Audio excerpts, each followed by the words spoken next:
ഇന്ത്യയിൽ ഏറ്റവും കൂടുതൽ ആൾക്കാർ ഉപയോഗിക്കുന്ന ഒരു ആപ്ലിക്കേഷനാണ് വാട്സാപ്പ്. അപ്പോൾ നമുക്ക് ഈ വാട്സാപ്പിനകത്തുള്ള കുറച്ച് സെറ്റിംഗ്സുകൾ എങ്ങനെയൊക്കെ ചെയ്യണമെന്നും ഇത്തരം സെറ്റിംഗ്സുകൾ മാറ്റിമറിച്ച് വിടുമ്പോൾ ഉണ്ടാകുന്ന ഗുണങ്ങൾ എന്തൊക്കെയാണെന്നും ഇത് അറിഞ്ഞുകൂടാത്ത ആൾക്കാർക്കായി നമുക്കൊന്ന് പരിചയപ്പെടാം.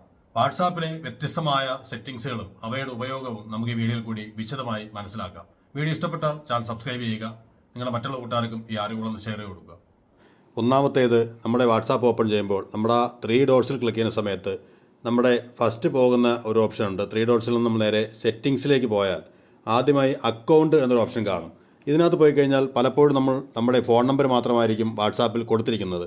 അതിലായിരിക്കും OTP വരുന്നത്. എന്നാൽ നമ്മുടെ ഇമെയിൽ അഡ്രസ്സ് കൂടി ഈ അക്കൗണ്ട് എന്ന ഓപ്ഷനിൽ നിന്ന് നിങ്ങൾക്ക് ആഡ് ചെയ്യുവാൻ സാധിക്കും. ഇമെയിൽ ആഡ് ചെയ്താലുള്ള ഗുണമെന്ന് പറയുന്നത്, ഇത്തരത്തിൽ ഇമെയിൽ ആഡ് ചെയ്ത് നിങ്ങൾ സേവ് ചെയ്ത് കഴിഞ്ഞാൽ നാളെ നിങ്ങൾക്ക് നിങ്ങളുടെ SMS അയക്കുന്നതിനായി നിങ്ങളുടെ ഫോണിൽ ചാർജ് ഇല്ലാത്ത സമയത്തും മറ്റും നിങ്ങൾക്ക് വാട്സാപ്പ് കോൺഫിഗർ ചെയ്യേണ്ടി വരുന്നൊരവസ്ഥ വന്നു കഴിഞ്ഞാൽ നിങ്ങളുടെ SMS-ഉം മറ്റും വരാതെ തന്നെ നിങ്ങൾ മെയിൽ ID ഉപയോഗിച്ചിട്ട് നിങ്ങളുടെ വാട്സാപ്പിനെ നിങ്ങൾക്ക് കോൺഫിഗർ ചെയ്യുവാൻ സാധിക്കും. അപ്പോൾ നിങ്ങൾ ഈ ഇമെയിൽ അഡ്രസ്സിൽ നിങ്ങളുടെ ഇമെയിൽ ഒന്ന് അപ്ഡേറ്റ് ചെയ്ത് വയ്ക്കുക അക്കൗണ്ടിൽ കയറിയിട്ട്. അടുത്തതായി വരുന്ന മറ്റൊരു ഓപ്ഷൻ എന്ന് പറയുന്നത്, നമ്മുടെ വാട്സാപ്പ് ഓപ്പൺ ചെയ്യുമ്പോൾ നേരത്തെ പറഞ്ഞ പോലെ തന്നെ നമ്മുടെ വാട്സാപ്പ് ഓപ്പൺ ചെയ്ത് മുകളിലത്തെ 3 ഡോട്ട്സിൽ ഒന്ന് ക്ലിക്ക് ചെയ്യുമ്പോൾ നമ്മൾ സെറ്റിംഗ്സിലേക്ക് പോകുന്നു. സെയിം അക്കൗണ്ട് എന്നുള്ള സ്ഥലത്തേക്ക് തന്നെ പോകുന്നു. അവിടെയായി 2 സ്റ്റെപ്പ് വെരിഫിക്കേഷൻ. എന്തെങ്കിലും കാരണവശാൽ നമ്മുടെ അക്കൗണ്ട് വേറെ ആർക്കെങ്കിലും എടുത്ത് ഉപയോഗിക്കാനൊരു സാധ്യത ഉണ്ടായാൽ അതിനെ ഇല്ലാതാക്കുന്നതിനായി നമ്മൾ ആ ഒരു 2 സ്റ്റെപ്പ് വെരിഫിക്കേഷൻ ഓൺ ചെയ്തതിന് ശേഷം അവിടെയായി ടേൺ ഓൺ എന്നുള്ള ഓപ്ഷൻ കൊടുക്കുക. കൊടുത്തതിന് ശേഷം നിങ്ങളവിടെ ഒരു പാസ്വേഡ് ക്രിയേറ്റ് ചെയ്ത് 2 തവണ പാസ്വേഡ് എൻ്റർ ചെയ്ത് വെച്ച് കഴിഞ്ഞാൽ എപ്പോഴെങ്കിലും മറ്റൊരു ഫോണിലേക്കോ മറ്റൊരു സ്ഥലത്തേക്കോ നിങ്ങൾ ആ വാട്സാപ്പ് എൻ്റർ ചെയ്യുന്ന സമയത്ത് അവിടെയായി ഈ ഒരു കോഡ് ചോദിക്കുകയും നിങ്ങളല്ലാതെ മറ്റൊരാളിന് ഈ ഒരു വാട്സാപ്പ് ഇൻസ്റ്റാൾ ചെയ്യാൻ സാധിക്കാത്തൊരവസരം നിങ്ങൾക്ക് സൃഷ്ടിക്കുവാനും കഴിയും. ഇതിൽ കൂടി മറ്റുള്ളവർ ഉപയോഗിക്കുന്നത് തടയാം. അടുത്ത മറ്റൊരു ഫീച്ചർ എന്ന് പറയുന്നത്, നമ്മുടെ 3 ഡോട്ട്സിൽ തന്നെ ക്ലിക്ക് ചെയ്ത് നമ്മൾ ആ സെറ്റിംഗ്സിൽ തന്നെ പോകുമ്പോൾ അവിടെയായി കാണുന്ന കുറച്ച് താഴേക്കായി വന്നു കഴിഞ്ഞാൽ നമ്മുടെ പ്രൈവസി എന്നൊരു ഓപ്ഷൻ കാണുവാൻ സാധിക്കും. പ്രൈവസി എന്നുള്ള ഓപ്ഷനിലേക്ക് പോവുക. ഈ പ്രൈവസിയിൽ പോയി കഴിഞ്ഞാൽ നമുക്ക് ഏറ്റവും മുകളിൽ നിങ്ങൾക്ക് കാണാം ലാസ്റ്റ് സീൻ ആൻഡ് ഓൺലൈൻ എന്നുള്ളത്. ഈ ഒരു ഓപ്ഷൻ നമുക്ക് പലപ്പോഴും നിങ്ങൾ ഓൺലൈനായിരിക്കുന്നത് മറ്റുള്ളവർ അറിയണ്ട എന്നുള്ളൊരു താല്പര്യമുള്ള ആളാണെങ്കിൽ ഇത് നിങ്ങൾക്ക് ഓഫ് ചെയ്ത് വയ്ക്കാം. ഇത് ഓഫ് ചെയ്ത് വെച്ച് കഴിഞ്ഞാൽ പല രീതിയിൽ നമുക്ക് ഓഫ് ചെയ്യാം. നിങ്ങളുടെ സീൻ എന്താണ്, നിങ്ങൾക്ക് ഓൺലൈനാണോ ഓഫ്ലൈനാണോ മറ്റുള്ള അറിയാതിരിക്കാൻ വേണ്ടി നമ്മുടെ കോൺടാക്ട്സിലുള്ളവർക്ക് മാത്രം ഇത് കിട്ടിയാൽ മതിയെങ്കിൽ അങ്ങനെ ചെയ്യാം. മൈ കോൺടാക്ട്സിനകത്ത് തന്നെ എടുത്തിട്ട് കുറച്ച് ആൾക്കാരെ മാത്രം ഇത് അറിയണ്ട എന്നുണ്ടെങ്കിൽ അങ്ങനെ നമുക്ക് ചെയ്ത് വയ്ക്കാം.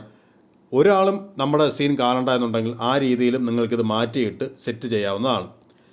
അടുത്തത് നമ്മൾ വരുന്നത് നമ്മുടെ പ്രൊഫൈൽ ഫോട്ടോ ആരൊക്കെ കാണണമെന്ന് തീരുമാനിക്കുന്നുള്ള സെറ്റിങ്സാണ്. നമ്മുടെ പ്രൊഫൈൽ ഫോട്ടോ എല്ലാവരും കാണണ്ടെന്നുണ്ടെങ്കിൽ നമ്മുടെ ഈ 3 ഡോട്ട്സിൽ തന്നെ ക്ലിക്ക് ചെയ്യുക. സെറ്റിങ്സിലേക്ക് പോവുക. നമ്മൾ നേരത്തെ പറഞ്ഞ പ്രൈവസിയിലേക്ക് തന്നെ വന്നു. പ്രൈവസിയിൽ നിന്നും നമുക്ക് താഴേക്കുള്ള ആ ഒരു രണ്ടാമത് കാണുന്ന പ്രൊഫൈൽ ഫോട്ടോയിൽ ക്ലിക്ക് ചെയ്ത് കഴിഞ്ഞാൽ നിങ്ങളുടെ പ്രൊഫൈൽ ഫോട്ടോ ആരൊക്കെ കാണണമെന്ന് നിങ്ങൾക്ക് തീരുമാനിക്കാം. കോൺടാക്ട്സിലുള്ളവർ കാണണോ, ആരും കാണണമെങ്കിൽ അങ്ങനെ ചെയ്യാം. നമ്മുടെ കോൺടാക്ട്സിൽ തന്നെ ആരെയൊക്കെ ഒഴിവാക്കിയിട്ട് മറ്റുള്ളവർ കാണണം. ഈ 3 ഓപ്ഷൻസും പ്രൊഫൈൽ ഫോട്ടോ സെറ്റ് ചെയ്യുന്നതിനായും നിങ്ങൾക്ക് ഇവിടെ നിന്നും ചെയ്യാവുന്നതാണ്. അടുത്തായി വരുന്നത് നമ്മുടെ എബൌട്ടും തൊട്ട് താഴെയായിട്ടുണ്ട്. പ്രൈവസിയിൽ നിന്ന് എബൌട്ട് നമ്മൾ എഴുതിയിരിക്കുന്ന കാര്യങ്ങൾ ആർക്കൊക്കെ കാണണം എന്നുള്ളത് ഇവിടെ നിങ്ങൾക്ക് സെറ്റ് ചെയ്ത് കൊടുക്കാം. അപ്പോൾ ഇത്രയും കാര്യങ്ങൾ പ്രൈവസിയിൽ നിന്ന് നമുക്ക് ചെയ്യുന്നതിനായി സാധിക്കുന്നതാണ്. അടുത്തായി നമ്മൾ ചെയ്യുന്നത്, നമ്മൾ ആരെയൊക്കെ റീഡ് ചെയ്തു, ആരൊക്കെ നമ്മെ റീഡ് ചെയ്തു എന്നുള്ളത് മറ്റാരും അറിയാതിരിക്കുന്നതിനായിട്ടുള്ളൊരു ഓപ്ഷനാണ്. ഇത് സെറ്റ് ചെയ്യുന്നതിനായി നമ്മുടെ നേരത്തെ പോലെ 3 ഡോട്ട്സിൽ ക്ലിക്ക് ചെയ്ത് സെറ്റിംഗ്സിൽ പോകുന്ന സമയത്ത് പ്രൈവസിയിൽ കയറി കഴിഞ്ഞാൽ റീഡ് റെസിപ്റ്റ് എന്നൊരു ഓപ്ഷൻ ഉണ്ടാവും.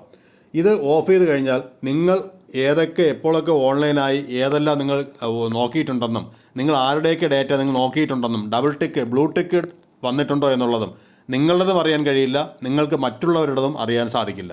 അപ്പോൾ ഇത് ഓഫ് ചെയ്ത് വെച്ച് കഴിഞ്ഞാൽ നിങ്ങൾ എന്തൊക്കെ വ്യൂ ചെയ്തെന്നുള്ളതോ അല്ലെങ്കിൽ നിങ്ങൾ റീഡ് ചെയ്തെന്നുള്ളതും ആർക്കും മനസ്സിലാക്കുവാൻ സാധിക്കില്ല. അപ്പോൾ റീഡ് റെസിപ്റ്റ് എന്നുള്ളത് നിങ്ങൾക്ക് വേണമെങ്കിൽ ഓഫ് ചെയ്ത് സൂക്ഷിക്കാം. അടുത്തത് നമുക്ക് നമ്മുടെ വാട്സാപ്പ് ഡാർക്ക് മോഡ് വേണോ ലൈറ്റ് മോഡ് വേണോ തീം ഏതാണോ സെറ്റ് ചെയ്യുന്നുള്ളൊരു ഓപ്ഷനാണ്. ഇത് ചെയ്യുന്നതിനായി നമ്മുടെ വാട്സാപ്പിൽ തന്നെ നമുക്ക് ചാറ്റ് എന്നുള്ള ഓപ്ഷനിലേക്ക് പോകുക. അതായത് നമ്മൾ 3 ഡോട്ട്സിൽ നിന്നും സെറ്റിങ്സിൽ വന്നതിന് ശേഷം ചാറ്റ് എന്നുള്ള ഓപ്ഷനിൽ വന്നു കഴിഞ്ഞാൽ അവിടെ നിങ്ങൾക്ക് തീം എന്നൊരു ഓപ്ഷൻ കാണുവാൻ സാധിക്കും. ഈ തീമിൽ നിങ്ങൾ ക്ലിക്ക് ചെയ്തതിന് ശേഷം നിങ്ങൾക്ക് സിസ്റ്റം ഡിഫോൾട്ട്, അതായത് നിങ്ങളുടെ സിസ്റ്റത്തിനകത്ത് നിങ്ങളുടെ മൊബൈൽ ഡാർക്ക് മോഡാണോ ലൈറ്റ് മോഡാണോ സെലക്ട് ചെയ്യുന്നത് ആ സമയത്ത് അതിലേക്ക് മാറുന്ന ഓപ്ഷൻ നമുക്ക് സെലക്ട് ചെയ്യാം. അതല്ലെങ്കിൽ നിങ്ങൾക്ക് ഏതാണ് എപ്പോഴും ഉപയോഗിക്കേണ്ടത്, നിങ്ങൾക്ക് ഇഷ്ടം ഏതാണോ അതിലേക്ക് നിങ്ങൾക്ക് മാറ്റിയിടാം. ഞാനിപ്പോൾ ലൈറ്റ് എന്ന് കൊടുത്ത് ഓക്കെ കൊടുത്തു കഴിഞ്ഞാൽ ഇതിപ്പോൾ കണ്ടോ നിങ്ങൾക്കിപ്പോൾ ലൈറ്റ് മോഡിലേക്ക് മാറിയിട്ടുണ്ട്. അപ്പോൾ ഇതുപോലെ നിങ്ങൾക്ക് സെറ്റ് ചെയ്യുന്നതിനായി വാൾപേപ്പർ മാറ്റുന്നതിനായും തീം സെറ്റ് ചെയ്യുന്നതിനായും ഈ ഒരു ഓപ്ഷനിൽ ഉപയോഗിക്കാൻ സാധിക്കും. തീമിൻ്റെ തൊട്ട് താഴെയായി വാൾപേപ്പർ എന്നൊരു ഓപ്ഷനുണ്ട്. ഈ വാൾപേപ്പറിൽ പോയി കഴിഞ്ഞാൽ നിങ്ങൾക്ക് ഓരോ സെക്ഷനിലുള്ള നമുക്ക് ഇഷ്ടമുള്ളൊരു വാൾപേപ്പർ നിങ്ങളുടെ ബാക്ക്ഗ്രൗണ്ടിൽ നമുക്ക് സെറ്റ് ചെയ്യാൻ സാധിക്കും. ഞാനിപ്പോൾ ഇവിടുത്തെ വാൾപേപ്പറിൻ്റെ ബാക്ക്ഗ്രൗണ്ട് ഒന്ന് മാറ്റുകയാണ്. ഇപ്പോൾ ഇതിനകത്ത് വാൾപേപ്പർ ലൈറ്റ് തീം ഉപയോഗിക്കുന്ന സമയത്തുള്ള വാൾപേപ്പർ ഇതായി സെറ്റായിട്ടുണ്ട്.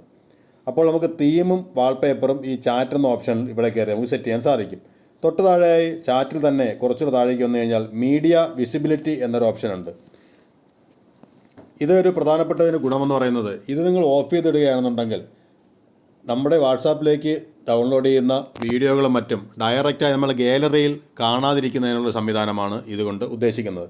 മീഡിയ വിസിബിലിറ്റി എന്നുള്ളത് നിങ്ങൾ ഓഫ് ചെയ്തിട്ടാൽ വാട്സാപ്പിൽ ഡൗൺലോഡ് ചെയ്യുന്ന സാധനങ്ങൾ വാട്സാപ്പിൻ്റെ ഏത് ചാറ്റിലാണോ വന്നിരിക്കുന്നത് ആ ചാറ്റിൽ മാത്രമേ കാണുവാൻ സാധിക്കൂ. നമ്മുടെ ഗാലറിയിൽ കയറി അത് കാണുവാൻ സാധിക്കില്ല. അപ്പോൾ മീഡിയ വിസിബിലിറ്റി ഓഫ് ചെയ്തിടുക. ഇങ്ങനെ ചെയ്യുമ്പോൾ നമ്മുടെ ഫോണിൻ്റെ മെമ്മറിയും നമുക്ക് സേവ് ചെയ്യാൻ സാധിക്കും. അപ്പോൾ മീഡിയ വിസിബിലിറ്റി എപ്പോഴും ഓഫ് ആണോയെന്ന് നിങ്ങൾ ശ്രദ്ധിക്കുക. കൂടാതെ ചാറ്റിൽ തന്നെ കുറച്ച് താഴേക്കുന്ന നമ്മുടെ ഫോണ്ട് സൈസാണ്. ഫോണ്ടിൻ്റെ സൈസ് നമുക്ക് വ്യത്യസ്തമായ രീതിയിൽ സെറ്റ് ചെയ്യുന്നതിനായുള്ളൊരു ഓപ്ഷനും ഇവിടെയുണ്ട്. അടുത്ത നമ്മൾ നോക്കുന്നത് വളരെ പ്രധാനപ്പെട്ട ഒരു ഓപ്ഷനാണ്. നമ്മുടെ ഫോണിൻ്റെ മെമ്മറി വരെ കൂടുതലായി തിന്നു തീർക്കുന്ന അല്ലെങ്കിൽ ഫോണിൻ്റെ ഡേറ്റയൊക്കെ തീരുന്ന ഒരു ഓപ്ഷൻ. അത് മാറ്റുന്നതിനെ പറ്റിയിട്ടാണ്. അതായത് നമ്മുടെ മെമ്മറി സേവ് ചെയ്യുന്നതിന് ഫോൺ മെമ്മറിയും മൊബൈൽ ഡേറ്റയും സേവ് ചെയ്യുന്നതിനായി നമ്മുടെ ആ 3 ഡോട്ട്സിൽ ക്ലിക്ക് ചെയ്ത് ആ സെറ്റിങ്സിലേക്ക് പോയതിന് ശേഷം കുറച്ച് ഇങ്ങനെ താഴേക്ക് പോയാൽ സ്റ്റോറേജ് ആൻഡ് ഡേറ്റ എന്നൊരു ഓപ്ഷൻ കാണുവാൻ സാധിക്കും. ഈ സ്റ്റോറേജ് ആൻഡ് ഡേറ്റയിൽ പോയതിന് ശേഷം കുറച്ച് താഴേക്ക് നോക്കിക്കഴിഞ്ഞാൽ ഇവിടെയായി മീഡിയ ഓട്ടോ ഡൗൺലോഡ് എന്നൊരു ഓപ്ഷൻ കാണാം. ഈ ഓപ്ഷനിൽ പോയിട്ട് ഇവിടെയുള്ള വെൻ യൂസിങ് മൊബൈൽ ഡാറ്റ എന്നുള്ള എടുത്തു കഴിഞ്ഞാൽ മൊബൈൽ ഡാറ്റ എടുക്കുമ്പോൾ എന്തൊക്കെ ഓട്ടോമാറ്റിക്കായി ഡൗൺലോഡ് ചെയ്യണമെന്നാണ് ഇവിടെ ചോദിക്കുന്നത്. നമുക്കിവിടെ ഇത് എല്ലാത്തിൻ്റെയും ടിക്ക് മാർക്കിങ് ഒഴിവാക്കി ഓക്കെ കൊടുക്കുക. ഇങ്ങനെ കൊടുത്താലുള്ള ഗുണമെന്ന് പറയുന്നത് നിങ്ങളുടെ അനുവാദമില്ലാതെ നിങ്ങൾ ക്ലിക്ക് ചെയ്യാതെ ഒരു മീഡിയയും ഡൗൺലോഡ് ആകില്ല. ഇങ്ങനെ ചെയ്യുന്നതിലൂടെ അനാവശ്യമായിട്ടുള്ള ഫോർവേഡ് ചെയ്ത് വരുന്ന മെസ്സേജുകളും നിങ്ങളുടെ വീഡിയോകളും മറ്റും ഫോണിലേക്ക് ഡൗൺലോഡായി ഫോൺ മെമ്മറി തീരുന്നതിനെ ഒഴിവാക്കുവാൻ സാധിക്കും.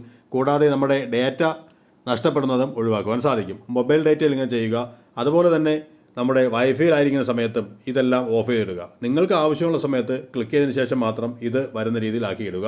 കൂടാതെ റോമിങ്ങിലായിരിക്കുമ്പോൾ ഇതെല്ലാം ഓഫാണോ എന്ന് നിങ്ങൾ ചെക്ക് ചെയ്ത് കൊള്ളുക. റോമിങ്ങിലാണെങ്കിൽ അനാവശ്യമായി നമുക്ക് പൈസ പോകാൻ സാധ്യതയുള്ളതുകൊണ്ട് ഇത് പ്രത്യേകം ശ്രദ്ധിക്കുക. അപ്പോൾ ഓട്ടോ ഡൗൺലോഡ് എന്നുള്ള ഓപ്ഷൻ എല്ലാം തന്നെ നിങ്ങൾ ഓഫ് ചെയ്ത് സൂക്ഷിക്കുക. കൂടാതെ നിങ്ങൾക്കിപ്പോൾ നിങ്ങളൊരു വാട്സാപ്പിൽ നിങ്ങൾക്ക് ഒരു HD ക്വാളിറ്റിയുള്ള ഒരു പിക്ചറാണ് അയക്കേണ്ടതെങ്കിൽ നിങ്ങൾ ഓരോ പ്രാവശ്യവും HD ക്വാളിറ്റിയിലേക്ക് മാറ്റാൻ നിൽക്കേണ്ട. അതിന് പകരം നിങ്ങൾ നേരെ ഈ 3 ഡോട്ട്സിൽ ക്ലിക്ക് ചെയ്ത് സെറ്റിങ്സിൽ പോയി കഴിഞ്ഞാൽ നമ്മുടെ ഈ സ്റ്റോറേജ് ആൻഡ് ഡേറ്റയിൽ വന്നു കഴിഞ്ഞാൽ ഇവിടെ നിങ്ങൾക്ക് മീഡിയ അപ്ലോഡ് ക്വാളിറ്റി എന്നൊരു ഓപ്ഷൻ കാണാം. ഇത് നിങ്ങൾ ക്ലിക്ക് ചെയ്തതിന് ശേഷം HD ക്വാളിറ്റി എന്നാക്കിയാണ് വയ്ക്കുന്നതെങ്കിൽ നിങ്ങൾ അയക്കുന്ന എല്ലാ വീഡിയോകളും അത് ഫുൾ HD ക്വാളിറ്റിയിൽ തന്നെ മറ്റുള്ളവർക്ക് ഓട്ടോമാറ്റിക്കായി ഷെയറായി പോകുന്നതാണ്. ഇവിടെ സേവ് കൊടുത്തേക്കുക. അപ്പോൾ HD ക്വാളിറ്റിയിൽ നിങ്ങളുടെ ഫോട്ടോകളും വീഡിയോകളും മറ്റുള്ളവർക്ക് ഷെയറായി കിട്ടുന്നതിനായി ഈ ഒരു ഓപ്ഷൻ നിങ്ങൾ എനേബിൾ ചെയ്ത് വയ്ക്കുക. നിങ്ങളുടെ വാട്സാപ്പ് മറ്റാരും തുറന്നു നോക്കാതിരിക്കാൻ നിങ്ങൾക്ക് കൊപ്ര പൂട്ടിട്ട് പൂട്ടി വയ്ക്കണമെന്നുണ്ടെങ്കിൽ നിങ്ങൾ ചെയ്യേണ്ടത് നിങ്ങളുടെ വാട്സാപ്പ് ഓപ്പൺ ചെയ്ത് ആ 3 ഡോട്ട്സിൽ ക്ലിക്ക് ചെയ്ത് നമ്മുടെ ആ സെറ്റിങ്സിൽ എടുക്കുന്ന സമയത്ത് നിങ്ങൾക്ക് അവിടെ കാണും പ്രൈവസി എന്നതിലേക്ക് പോയി കഴിഞ്ഞാൽ ഇവിടെ കുറച്ച് താഴെയായി നിങ്ങൾക്ക് ആപ്പ് ലോക്ക് എന്നൊരു ഓപ്ഷൻ കാണുവാൻ സാധിക്കും. ഈ ആപ്പ് ലോക്കിൽ വന്നതിന് ശേഷം അൺലോക്ക് വിത്ത് ബയോമെട്രിക്സ് എന്നുള്ളതിനെ നിങ്ങൾ ഓൺ ചെയ്ത് വയ്ക്കുക. ഓൺ ചെയ്തതിന് ശേഷം നിങ്ങളുടെ ഫിംഗർ പ്രിൻറ്റ് ഇവിടെ കൊടുക്കുകയാണെന്നുണ്ടെങ്കിൽ നിങ്ങൾക്ക് നിങ്ങളുടെ വാട്സാപ്പിനെ ലോക്ക് ചെയ്യാൻ സാധിക്കും. ഇമ്മീഡിയറ്റ്ലി നിങ്ങൾ കൊടുക്കാം, ആഫ്റ്റർ 1 മിനിറ്റ് കൊടുക്കാം, ആഫ്റ്റർ 30 മിനിറ്റ്സ് കൊടുക്കാം. തുടർന്ന് നിങ്ങളുടെ സേവ് ചെയ്ത് കഴിഞ്ഞാൽ നിങ്ങളുടെ വാട്സാപ്പ് നിങ്ങൾക്ക് പിന്നീട് നിങ്ങളുടെ ബയോമെട്രിക്സ് ഉപയോഗിച്ച് മാത്രമേ ഓപ്പൺ ചെയ്യുവാൻ സാധിക്കൂ. അപ്പോൾ ഈ രീതിയിൽ നിങ്ങൾ സെറ്റ് ചെയ്ത് നോക്കുക.